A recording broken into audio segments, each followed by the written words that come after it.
When you have just 60 seconds to give a self-introduction, there are definitely some things you need to avoid in order to make sure that your self-introduction goes off without a hitch and is effective and also creates a great first impression.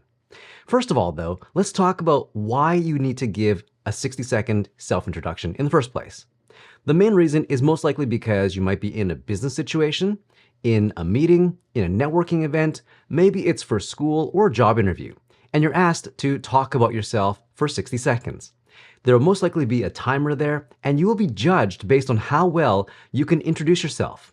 It's that first impression that you always have to give and always need to be able to give in order to really just get through life's different situations that you'll find yourself in. So it's incredibly important to be able to give this kind of introduction. That being said, there are some mistakes that people often make whenever they give this kind of 60-second introduction. The very first mistake is having too many points. What this means is that you're trying to cram way too many things into your 60 seconds. This might be because you're not really prepared, or it might be because you're not really sure what to say and how to say it. So you just want to cram everything in and try to say as much as you can. The problem with this, of course, is that you will most likely run out of time. You may have to speak too quickly, and more importantly, the people watching will not only get annoyed, but they really won't know what you're talking about because you most likely won't have a point for them to latch on to and to understand what you're trying to say. It makes it really confusing for them when you have too much to say. On top of that, they most likely will not remember anything except the fact that you went over time and had way too much to say and probably said it way too quickly as well. The second mistake that I often see and that you should avoid is when you have something to say and you think, all right, I'm going to tell a story, which is a great thing to do. Telling stories is always effective. However, if your story is far too detailed, you will for sure go well over time and you will not be able to tell the story as effectively as you would like. So what you should do in this case is either start the story early or really condense that story down into a very simple format, such as a beginning, middle, and end. I often like to say, start with a problem or challenge, talk about the consequences, and then go into the solution.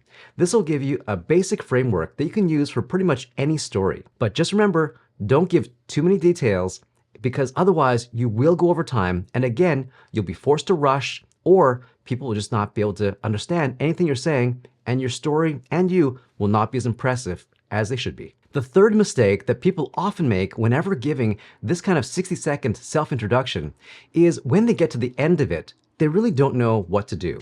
Or, even worse, they don't know how to end it.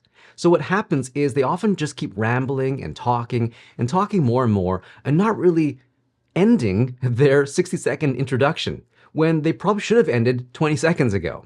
So it's really important for you to understand how this is going to end.